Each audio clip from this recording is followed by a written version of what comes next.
as I went up the trail a little farther, I see smoke coming out of the last hut. And I get up there, and they got a good-sized log with steps on it. And I climb up on the log, and I look in, and here's a girl in there, and she's making booby traps with gunpowder. And I tied her hands up, led her up into the mountain, up on the other side, tied her to a teak tree. I took the body of the other woman, and I cut the leg off at the knee and at the thigh, and I skinned it out and everything. It was really about yay big around. And I ran a piece of green bamboo through the bone itself, and I roasted that leg on a little fire I made with C4. Oh. I just cooked that leg, and I kept asking that woman questions about the rice and everything else, who it was for. And she kept saying she didn't understand. And I told her, I says, what you're going to see now, I'm going to do to you, right? And I bit into that meat, and it was...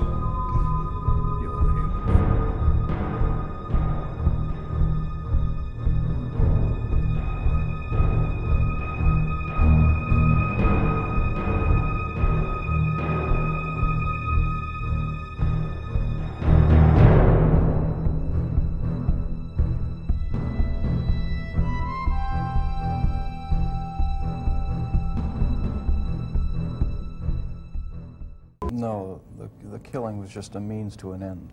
That was the least satisfactory part. I didn't enjoy doing that. That's why I tried to create living zombies with muriatic acid in the drill objective. I just wanted to have the person under my complete control to do with as I wanted. It's not easy to say that, but that's what the motive was. Was there something sexual in the dismemberment of the bodies for you? As time went on, yes, I did get there was a sexual part to that. I started saving the skeletons and preserving other parts.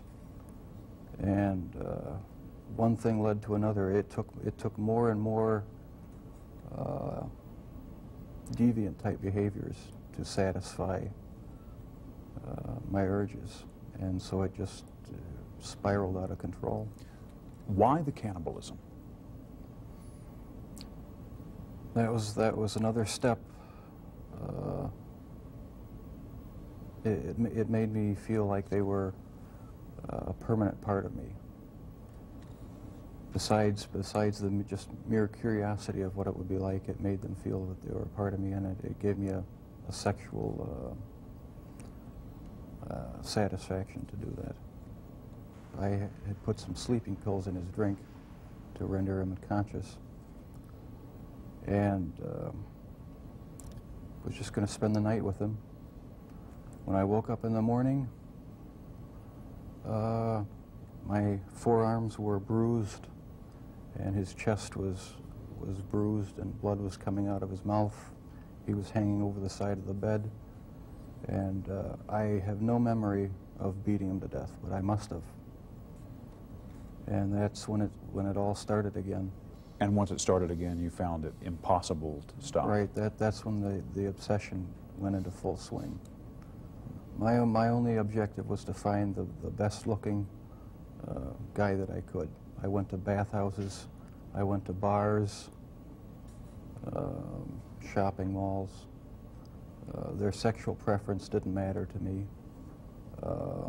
Did their race matter to you? No, their race didn't matter to me. The first two young men were white. The third young man was American Indian. The fourth and fifth were Hispanic. So no, race had nothing to do with it. It was just their looks. He was around age 14 or 15. Started having obsessive thoughts of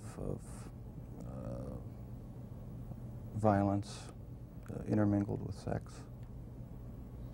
And it just got worse and worse. I didn't know how to tell anyone about it, so I didn't. I just kept it all inside. I do a lot of lying, a lot of covering up, a lot of pretending.